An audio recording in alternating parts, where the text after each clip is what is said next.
ہر بھلائی برائی اس نے اپنے علم ازلی کے موافق مقدر فرما دی ہے۔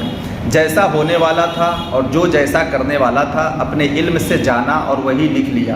تو یہ نہیں کہ جیسا اس نے لکھ دیا ویسا ہم کو کرنا پڑتا ہے، بلکہ جیسا ہم کرنے والے تھے ویسا اس نے لکھ دیا۔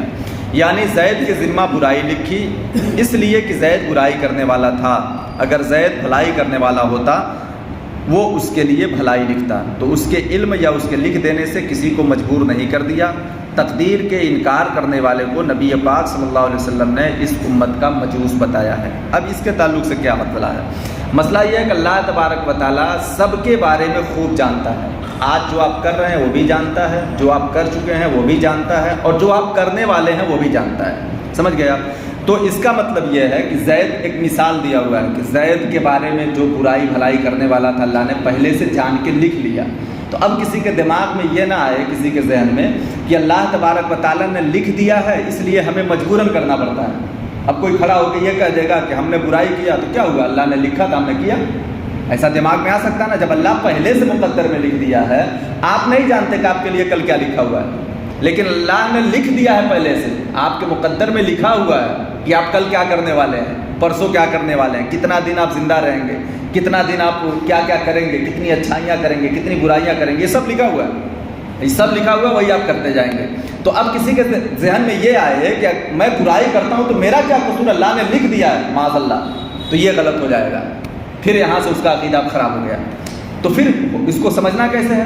اس کو سمجھنا یہ ہے کہ اللہ تبارک و تعالیٰ کا علم اتنا وسیع ہے کہ وہ جانتا تھا کہ آپ کیا کرنے والے ہیں، تو جو آپ کرنے والے تھے وہ لکھا ہے، یہ نہیں کہ اس نے لکھ دیا تو آپ مجبور ہو کے کر رہے ہیں۔ سمجھ گئے فرق نا؟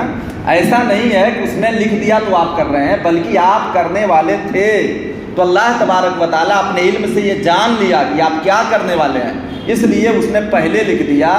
آپ مجبور ہو کر کے گناہ یا مجبور ہو کے کوئی کام نہیں کرتے، آپ کرنے والے تھے پہلے سے، اور اللہ کا علم اتنا وسیع ہے کہ وہ جان لیا، اور جان لیا کہ آپ کیا کرنے والے تھے تو وہی لکھ دیا۔ یعنی کہ اللہ کے لکھنے نے مجبور نہیں کیا ہے بندے کو، بندہ جو کرنے والا تھا اللہ تعالیٰ وہی لکھا ہے۔ اور جو انسان تقدیر کا انکار کرے، تقدیر کے تعلق سے اس کا انکار کرتے، اس فرقے کو قدریہ بولتے ہیں۔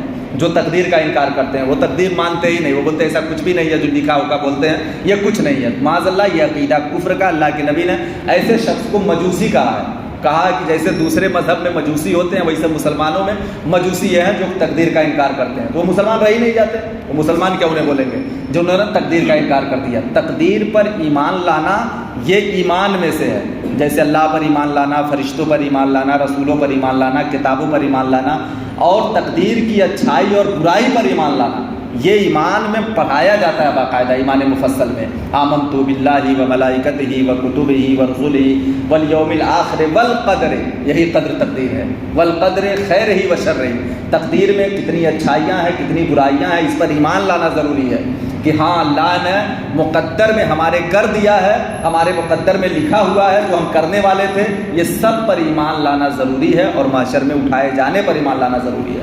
تو تقدیر کا جو منکر ہوتا ہے وہ مسلمان نہیں رہ جاتا، یہ ایمان میں سے ہے۔ تو اللہ کے تعلق سے عقیدے میں سے یہ عقیدہ یہ ہے کہ تقدیر میں جو اللہ نے لکھ دیا ہے اس پر بھی بندہ ایمان لائے۔ اللہ تعالی ہم سب کو سمجھنے کی توفیق بخشے۔